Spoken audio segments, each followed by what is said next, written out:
सीटों पर ये एक और नया दावा आप कर रहे हैं। प्रोफेसर बद्री नारायण सर, ये मुझे क्या बल्कि दर्शकों को समझाइए कि ये जो हिंदुओं को एकजुट करने की प्रक्रिया पिछले 100 साल से चल रही है, भाई वो दलित हिंदुत्व की धारा में क्यों बहेगा जिसकी महिलाएं 14 बरस कम जीती हैं आज भी, 100 साल बाद भी?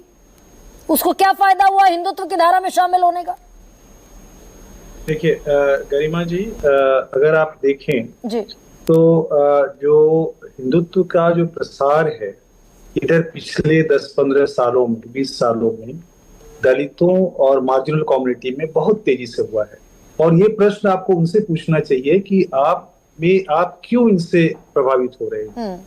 ये जो आप प्रश्न कर रही हैं कि दलितों के साथ ऐसा हुआ, इसका मतलब ये है कि संघ ने पिछले दिनों, जो अभी राकेश जी कह रहे थे, बहुत सारे सामाजिक कार्यों के, सोशल सपोर्ट प्रोग्राम्स के साथ उनके एम्पावरमेंट के लिए उन तक पहुंची है और उनकी आवाजों को, उनकी आकांक्षाओं को, इच्छाओं को वो आगे बढ़ाया है। तो ये कौन सा संघ है? ये जो संघ आप डिबेट में ला रहे हैं वो संघ है या कोई अलग संघ है? हाँ।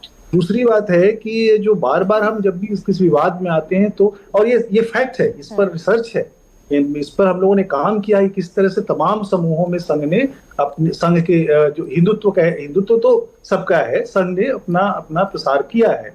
दूसरी बात जो मैं कहना चाहता हूँ कि जो फैक्ट की बात होती है, प्राय डिबेट्स में हम लोग बात कहते कहते कुछ भी कह जाते हैं। जैसे देखिए, अगर आप देखें कि 94 जब ये मंडल आयोग का विवाद चल रहा था, पार्लियामेंट में बहस चल रही थी, उसके रिकॉर्ड्स देखिए, बीजेपी उस समय मंडल आयोग के पक्ष में थी, बीजेपी के सांसद उससे पक्ष में बोल रहे थे और तमाम उसके वाकई है, मैं आपको एक वो बता सकता हूँ, सुना सकता हूँ।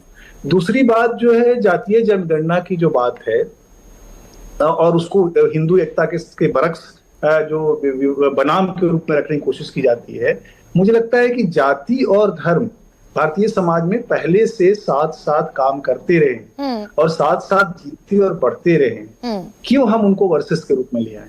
और तीसरी बात तो जो मैं कहना चाहता हूँ, गरिमा जी एक बात कहूँ, उसके बाद शायद बेहतर होगा कि, और तीसरी बात यह है कि मोहन भागवत जी के पिछले 2 सालों के बयान, 4 सालों के बयान, 5 सालों के बयान आप देख लें, इतने ट्रांसफॉर्मेटिव बयान है वो और इतना इंटरवीन करने वाले बयान है, बहुत हिम्मत से दिया हुआ बयान है। उसके उन्हें खामियाजा भी भुगतना पड़ता है कई बार, और लेकिन वो रिस्क लेते हैं क्योंकि एक समय आता है जब समाज में सोशल लिविंग की प्रोसेस चलती है तो जो बड़ी जिम्मेवारी में लोग होते हैं, बड़ी रिस्पॉन्सिबिलिटी होती है। और मुझे लगता है मोहन भागवत इस बात को समझते हैं। ये भी तो है सर, एक नैरेटिव ये भी तो है, आज मुझे थोड़ा सा समय एक्स्ट्रा मांगना पड़ेगा, एक नैरेटिव ये भी है ना कि भाई 400 पार आ गया तो संविधान बदल देंगे। एक नैरेटिव कहीं से ये भी शुरू होता है ना, जिसको डिनाई करने का प्रयास भी नहीं होता, let it go kind of. इस पर तो मुझे लगता है कि कोई संघ का पदाधिकारी बेहतर बताएगा या राकेश जी अगर वो बता सके तो, लेकिन मैं इतना ही कहना चाहता हूँ। एक संघ के व्यक्ति से बात हो रही थी मेरी, उन्होंने कहा कि ये जो मैंने अपनी किताब में भी कही, रिपब्लिक ऑफ हिंदुत्व में, कि एक फ्रिंज है, जो फ्रिंज सर्ट करता है कि वही जो बोल रहा है वही संघ है या वही हिंदुत्व की विचारधारा है, जो सचमुच नहीं होती है।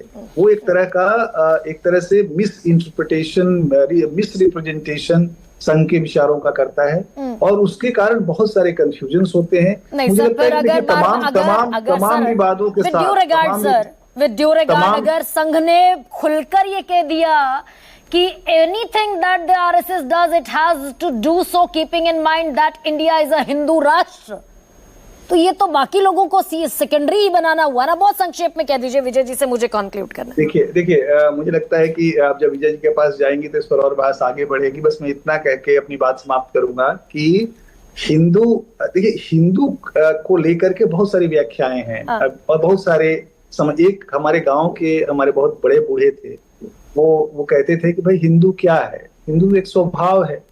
उनके लिए न हिंदू धर्म था, न हिंदू कोई लड़ने झगड़ने का, न कोई, हिंदू एक स्वभाव है। तो एक जब ये थोड़ा सा ये बड़ी हिंदूपन है, अगर हिंदूपन की बात कहते हैं मोहन भागवत जी तो क्या गलत करते हैं? और लेकिन फिर भारतीयता की मैं फिर ये बड़ी आगे चली जाएगी डिबेट सर, क्योंकि मैं जो पूछ रही थी भाई ये कहे ना कि we are the Indians and Indians must be united.